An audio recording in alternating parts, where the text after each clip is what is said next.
Welcome back to this very special Indianomics with Professor Barry Eichengreen. We are speaking in the sylvan surroundings of the Neemrana Fort, where NCAR is holding its conference. Professor Eichengreen, thank you very much for waiting on.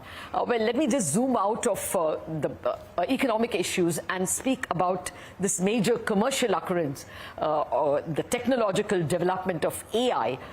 How do you think AI is going to pan out? Do you think in the medium term this is going to impact labor? How will it impact India's service exports? Very little in 2024, because it will take firms time to figure out how to apply AI. But down the road, I think AI will be a factor in the service sector, for example. So coding, programming, call center work, all of that is going to be increasingly mechanized. There'll still be jobs for people with skills who can design and adapt the AI, but these sectors will not be sources of employment for the semi-skilled to the same extent they were in the past. Okay. At the moment, India's service sector exports are doing very well. It looks like the middle office of the world is moving towards India through these global captive centers. Do you see that getting impacted, or is that a secular story? I do think it will be impacted, because what does middle office mean? It means things like accounting, yes, which AI is poised to take over in substantial amounts. So there will be jobs for people who are designing the AI applications and how artificial intelligence is being used. But the people with eye shades, if you will, who've been doing the accounting are going to be competing with the software, no question. So it will be a medium-term problem for India. We cannot assume that we will have... India will have to adapt, just like everyone. Oh, yes. Okay, let me come to the more broader geopolitical issues of onshoring or nearshoring or friendshoring, or at least moving away from China. Do you see India as a major beneficiary, or not as big as we thought it would be? So we have seen Chinese exports to the United States decline. Yes. The beneficiaries have been Mexico, Vietnam, other parts of Southeast Asia, and then India. So India is part of that story. Apple is moving some of its assembly from China to India. So yes, India is poised to benefit, but it has an awful lot of competition in that space. And there are other economies that are ahead of India in terms of the logistics and the critical mass and the existing exports to the US and the West. Okay. More generally, how are you looking at the India growth story? There is a feeling among political circles, even global investors tell us that this is the India decade and it's the largest, fastest growing economy. But there is another body of data, like high fiscal deficit, not adequate tax to GDP, labor data that's looking dull. Do you think there isn't such a great story and we are overselling ourselves to ourselves? The question is how long these high single-digit growth rates can continue. The current government has addressed the infrastructure deficiencies. To my knowledge, it hasn't really addressed the educational deficiencies. So India has great engineers and technical institutes. It doesn't have quality education for the masses. It doesn't have highly developed apprenticeship training programs like they have in Germany. So I think there are plenty of things that India needs to do for this to be the India decade.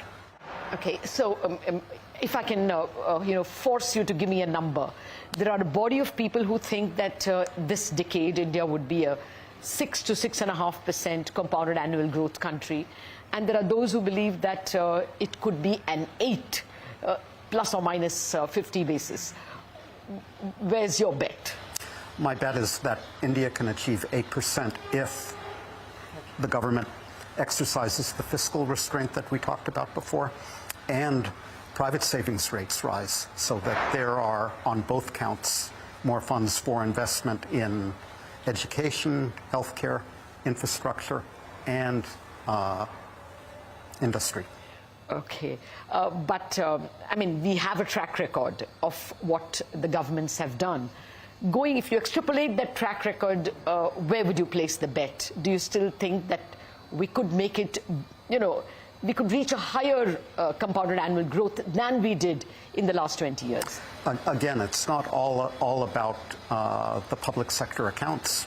It's also about the private sector, the household sector, and its saving. But I think that there is room for the public sector to act on the revenue side, raise more revenues, and that will go some way toward reducing the deficit, freeing up more resources for other purposes. Okay. Well, let me end with getting you back into the shorter term. You're not so confident that the Fed will have much of an opportunity to cut next year. What is your expectation in terms of when and how many cuts next year from the Federal Reserve? Again, it all depends on whether we get that soft landing or not. Assuming we get that soft landing, I think we may see the Fed cut only twice next year. If we get a recession, all bets are off and the Fed will swing into action. Okay. In that case, I mean, this is a very minor point. The Reserve Bank also had tightened along with the Fed. And in the last 2 days, they have announced a repo which looks like a dovish pivot here as well. Do you think that there is a chance India will have to cut, or emerging markets like India will have a chance to start cutting rates by, say, mid next year?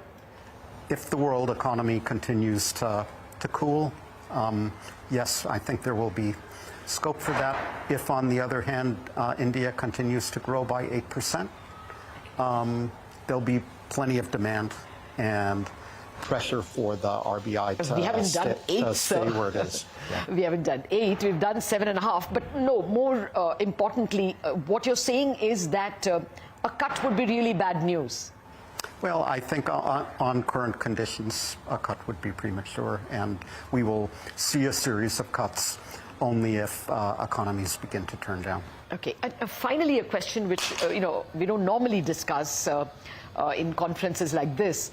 Do you see the rupee becoming prominent as an international currency, or do you think it's going to be largely, dollar dominated? I mean, why rupee? Do you see dollar domination ebbing at all? I see dollar domination eroding very, very slowly over time. So the dollar loses 1/2 percentage point a year in terms of its share of global foreign exchange reserves. It's lost 10 percentage points over 2 decades. So that is erosion, but at a glacial pace. And the question is, who will step in if the dollar steps out? We used to think it would be the the currencies of big economies like India, China, etc. What we're seeing now is the currencies of smaller economies are trading as internationally as well because of new digital technologies. So with the digital revolution, it may be the rupee, but it also may be the Norwegian krona or the Singapore dollar. We'll have to see. Oh, yes, we have seen them being used. Even the Australian dollar has been used in bilateral settlements. Just a final question. Are you expecting that climate is going to reduce global GDP? Potential growth in India is seen as 6.5 or 7, but are we overestimating, and climate may take away something? Climate will definitely take away something because we are going to have to invest in climate change abatement instead of investing in other forms of productive capacity. There are sometimes some synergies there. Climate change will provide impetus for the development of new technologies, but I do worry about the need to divert resources away from production and away from investment in education and the like toward necessary climate change abatement investments. Well, we have managed this year. We've had an El Nino year, but we've managed 7.5% growth. So we are hoping that we'll be able to grow in spite of climate. Professor Eichengreen, thank you very much for sparing time for us here at the beautiful Neem Rana Fort. Thank you. Okay, that's it on this edition of Indianomics. Thanks much for watching.